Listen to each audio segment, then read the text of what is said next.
literacy.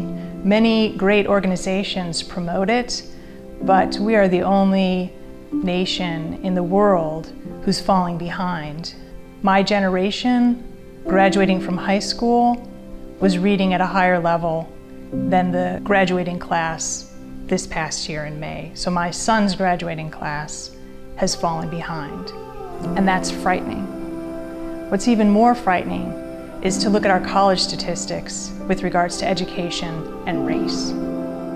Because you see, black males represent only 2.8% of undergrads on many of our United States college campuses. But on average, black students represent 54% of college football teams and 60% of college basketball teams.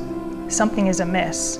The college system is telling these players that in exchange for their talent, they'll get a priceless educational opportunity, an educational opportunity that they wouldn't receive based on their SATs or GPAs alone. How do you teach college-level classes to someone who cannot read above middle school or 8th grade level?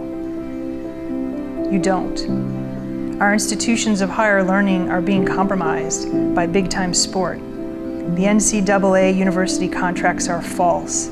These students aren't going to get an education, and unfortunately, there's also a good chance they'll never use their college sport as a stepping stone to something bigger.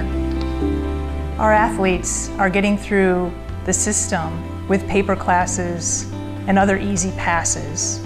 It's a system of academic eligibility. It's not about a real education. How do I know? Because I worked in athletics for 7 years. I was part of the system.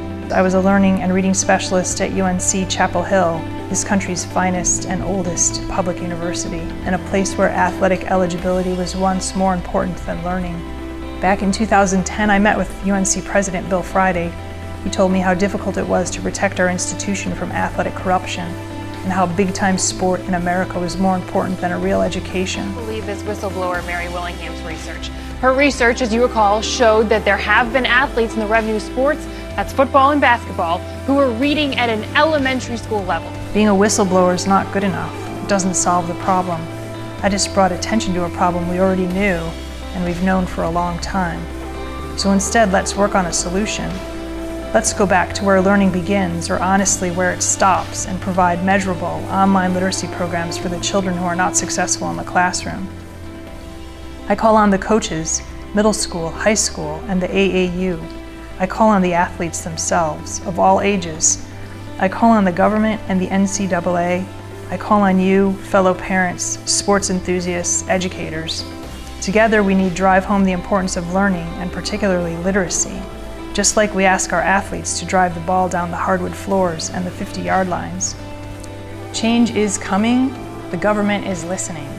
There's NCAA reform in the way of litigation, legislation, and hope for a president's commission.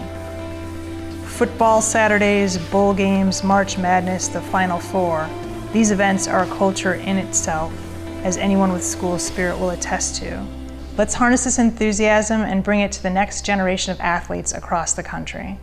With your support, I will work full-time to develop and deliver an appropriate literacy curriculum virtually to young athletes across the country to help them to prepare for a real education. Donations will be used to purchase the platform and the software and develop the curriculum so that this literacy program can be provided to students across the country at no cost. Let's together get everyone in this country reading by 4th grade and at grade level by 8th grade. This is my rally cry. Please join me.